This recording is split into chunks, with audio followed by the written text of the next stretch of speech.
Leo tutazama mchezo kati ya Arsenal the Gunners dhidi ya klabu ya Bayern Munich. Bayern Munich kwenye build up phase muundo wao ulikuwa watatu, wawili. Nyuma kulikuwa kuna center back wawili pamoja na kiungo mmoja, lakini kwenye line inayofuata kulikuwa kuna viungo wawili. Kwenye line ya kwanza kulikuwa kuna Dayot Upamecano pamoja na Jonathan Tah pamoja na fullback mmoja ambaye alikuwa anabaki chini ambaye ni Stanisic. Lakini kwenye line inayofuata kulikuwa kuna Pavarovic pamoja na Joshua Kimmich moja ili kuweka faida idadi ama numerical advantage kwenye phase ya kwanza, lakini mbili kulicontrol eneo la midfield. Lakini jambo zuri sana kwenye build up ya Bayern Munich ama Bayern Munich wakiwa na mpira wakati wanajenga mashambulizi, mara nyingi walikuwa wanapenda kufanya rotation. Kwa sababu ilikuwa inafika wakati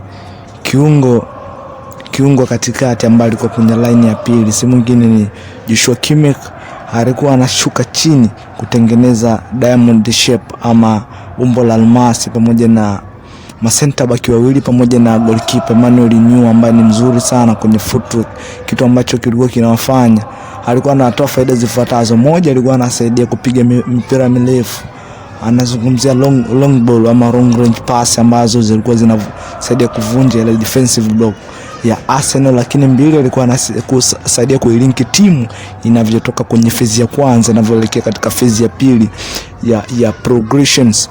Lakini tatu, balance ya kiulinzi ambayo anatoa. Lakini nne, alikuwa anaweka support, kwa sababu kitendo cha kutengeneza shape ya diamond ama kutengeneza umbo la almasi kilikuwa kinasaidia kucheza the give and go, apate urahisi zaidi wa kumove ama kutoka. Lakini jambo lingine ni Bayern Munich wanapofika katika zoni ya 14, wanapofika katika final third ama eneo hatari sana ama eneo la kujirinda kwa upande wa Arsenal, mara nyingi walikuwa wanapenda njia ambayo walikuwa wanatumia zaidi kushambulia half space ni out in, na upande mara nyingi ambao walikuwa wanaotumia ni upande ambao alikuwa anacheza Michael Reese ambaye ni mzuri sana kwenye 1v1 situation. Technically yuko vizuri, ni mchezaji ambaye anahitaji nguvu kubwa sana ambaye ili uweze kumdhibiti, na eneo ambalo alitarget zaidi kulishambulia ni eneo la half space. Lengo ni kupiga cross ambazo zitakuwa zinawafikia washambuliaji wa Bayern Munich. Lakini jambo zuri zaidi wakati wanashambulia Bayern Munich ni namna ambavyo walikuwa wanabadilishana nafasi ndani ya uwanja, kwa sababu ilikuwa inafika wakati mshambuliaji Harry Kane alikuwa anashuka deep zaidi mpaka kwenye zoni ya 11. Lengo ni kuattract na kuwavuta walinzi wa Arsenal. Lakini hapo tunakuagusia Bayern Munich bila ya mpira. Bayern Munich bila mpira walikuwa wanafanya ball oriented pressing. Ball oriented pressing ni aina ya pressing ambayo unanyima mpinzani wako nafasi na muda ya kupita katikati ya kiwanja na kuwalazimisha wabaki na option moja tu, wacheze maeneo pembeni. Na jambo zuri sana kwenye pressing ambayo walikuwa wanaifanya Bayern Munich, wakati wana press walikuwa wanaweka shadow kwenye side moja. Lengo ni kumfanya mpinzani anacheza kwenye side moja tu, kwa Arsenal wanabaki na option moja tu, kupiga mipira mirefu. Lakini aina pressing traps ambayo walikuwa wanaifanya ni wide traps. Wide traps ni aina ya pressing traps ambayo unamnyima mpinzani wako nafasi na muda ya kupenetrate katikati ya kiwanja through na kuwalazimisha kucheza maeneo pembeni kama fullback around. Lakini wakati wanafanya pressing walikuwa wanafanya pressing na watu watano. Kwa sababu build up ya Arsenal the Gunners ilikuwa na watu watano. Hapa tunaenda kuangalia Arsenal the Gunners wakiwa na mpira.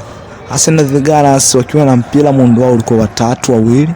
Nyuma kulikuwa kuna center back wawili pamoja na kiungo mmoja. Kwenye line ya kwanza kulikuwa kuna Mosquera pamoja na Gabriel pamoja na William Saliba pamoja na fullback mmoja ambaye alikuwa anabaki chini ambaye ni Maile Lewis Kelly. Lengo kuweka balance ama kuweka nidhamu ya kiulinzi zaidi. Lakini kwenye line nyingine kulikuwa kuna Martin Zubimendi pamoja na Declan Rice moja ili wapate nafasi zaidi ya kulitawala eneo la midfield. Lakini mbili, quick overroute ama quick numerical advantage pindi ambapo anatoka katika phase ya kwanza. Lakini jambo zuri sana kwa Arsenal the Gunners, namna ambavyo anatoka ni aina ya wachezaji ambao wameanza nao Kwanza tukianza na Martin Zubimendi ambaye ni pasa mzuri kutoka kwenye eneo la midfield, anazo kubwa sana kuilingi timu inavyotoka katika phase ya kwanza na kuelekea katika phase ya progression, ama timu inavyotoka katika nusu ya kwanza. Lakini mchezaji mwingine ni Declan Rice, moja ni pasa mzuri, lakini mbili ni ball carrier, anazo kubwa sana kusafiri na mpira kutoka eneo moja kwenda eneo lingine. Lakini jambo zuri zaidi kwa Arsenal wakati wanashambulia ni namna ambavyo walikuwa wanatengeneza wide trios ama pembe tatu, namna ambavyo walikuwa wanatengeneza pembe tatu ama triangles ili wacheze combinations, ili wapate combinations za kuchezaji pembezoni mwa uwanja, especially pande ambayo walikuwa wanacheza Bukayo Saka, Orient Timber ambaye ni fullback pamoja na Eberecheze. Walikuwa wanatengeneza kwa nini walikuwa wanatengeneza wide trios? Moja ni kuattract na kuwavuta wapinzani ili waliache zone, eneo la zone namba 14 liwe huru ama liwe wazi zaidi. Lakini mbili, wapate urahisi zaidi wa kucheza the give and go, ili wapate urahisi zaidi wa kushambulia half space na wapate urahisi zaidi wa kupiga crosses. Lakini jambo lingine hapo tunaenda kuangalia Arsenal the Gunners bila ya mpira. Arsenal the Gunners walikuwa wanafanya ball oriented pressing. Ball oriented pressing ni aina pressing ambayo unanyima mpinzani wako muda na nafasi ya kupita katikati ya kiwanja through na kuwalazimisha wacheze maeneo pembeni. Walikuwa na press na watu watano. Why? Kwa sababu build up ya Bayern Munich ilikuwa na watu watano, na wakati wana press Arsenal walikuwa wanaweka kivuru kwenye side moja. Lengo ni kumfanya mpinzani awe anacheza kwenye side moja zaidi. Na ina pressing traps ambayo walikuwa wanaifanya ni wide trap. Wide traps ni aina ya pressing ambayo unamnyima mpinzani wako muda na nafasi, ama unanyima viungo pinzani muda na nafasi ya kupita katikati ya kiwanja through na kuwalazimisha wacheze maeneo pembeni zaidi ama wacheze kama fullback. Lakini hapa tunaenda kugusia kitu kingine kwa upande wa Arsenal, ni offensively transition. Kwenye offensively transition